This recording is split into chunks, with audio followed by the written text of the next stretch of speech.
Boundary Value Analysis, BVA, is a way to test a program by looking at the edges or boundaries of the input it can receive. Imagine a hallway that is 10 feet long. Most kids will walk safely in the middle, but they might trip when they reach the very start, 0 feet, or the very end, 10 feet. In software, bugs often hide at these start and end points. BVA tells us to try values just below, exactly at, and just above each limit, because these are the places where the program is most likely to make a mistake. Explanation: before we can pick boundaries, we need to know the domains, the whole range of inputs a feature accepts, and then split that range into groups that behave the same way. These groups are called equivalence classes.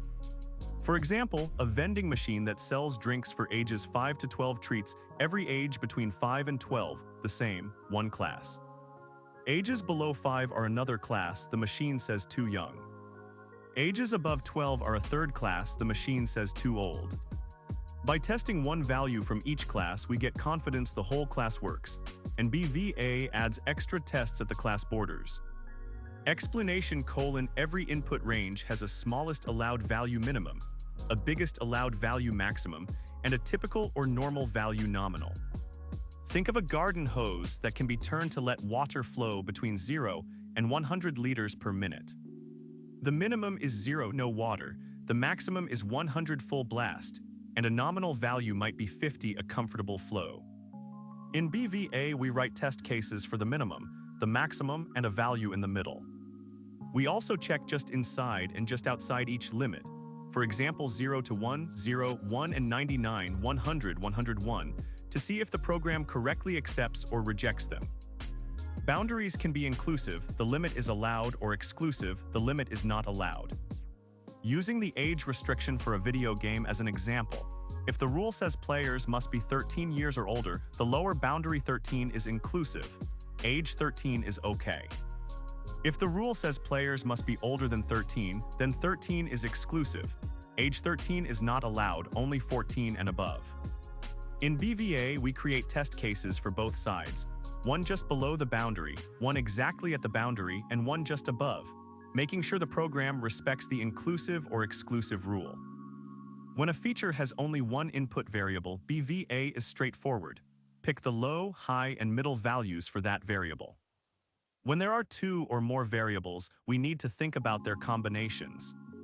Imagine a pizza order where size can be small, S, medium, M, or large.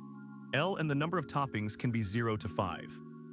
The size boundaries are S/M and M/L, and the topping boundaries are 0/1 and 5/4. To test all edge cases, we try combinations like small with 0 toppings, small with 1 topping, medium with 0 toppings, medium with 5 toppings, large with 4 toppings, and so on. This is called pairwise or Cartesian product testing of boundaries, and it helps uncover bugs that appear only when two limits are hit together. Mathematically, a boundary is an interval on the number line. An interval can be written as a to be inclusive, a to be exclusive, a to be left inclusive right exclusive, or a to be left exclusive right inclusive. For example, the allowed ages 13 less than or equal to age less than 18 are written as 13 to 18 left inclusive right exclusive. BVA chooses test points at a plus delta, B minus delta, and B, where delta is the smallest unit the system can distinguish, often 1 for integers. This ensures we explore the 4 important positions: the exact lower bound just inside the lower bound, just inside the upper bound, and the exact upper bound. Interval arithmetic lets us combine several ranges. For example, if width is in 1 to 10 centimeters and height is in 5 exclusive to 15 inclusive centimeters, the area range is obtained by multiplying the interval endpoints. 1 times 5 to 10 times 15 equals 5 to 150, with attention to open or closed ends. BVA works well together with other black box techniques. First, we use equivalence partitioning to split inputs into classes. Then BVA adds the edge tests for each class. Decision tables help when rules depend on several conditions. We can apply BVA to the numeric columns of the table. State transition testing checks how a system moves from one state to another. BVA can be used on the numeric inputs that trigger transitions. By layering these methods, we get a richer set of tests without duplicating effort. Doing BVA by hand is possible for small programs, but automation saves time and reduces mistakes. Test automation tools, for example JUnit, TestNG, PyTest. Selenium can read a data file that lists the boundary values and generate a test case for each row. A common pattern is data-driven testing. The test code is written once, and a CSV or Excel sheet contains columns like min, min-1, max, max plus 1, nominal. Scripts can also calculate the adjacent values automatically using the smallest step size delta. CI pipelines, Jenkins, GitHub Actions. Azure DevOps can run these BVA suites on every code change, giving instant feedback if a new bug appears at a boundary. After running BVA tests, we need to report what happened. A simple report lists each test case, the input values, the expected result, accept or reject, and the actual result, pass or fail.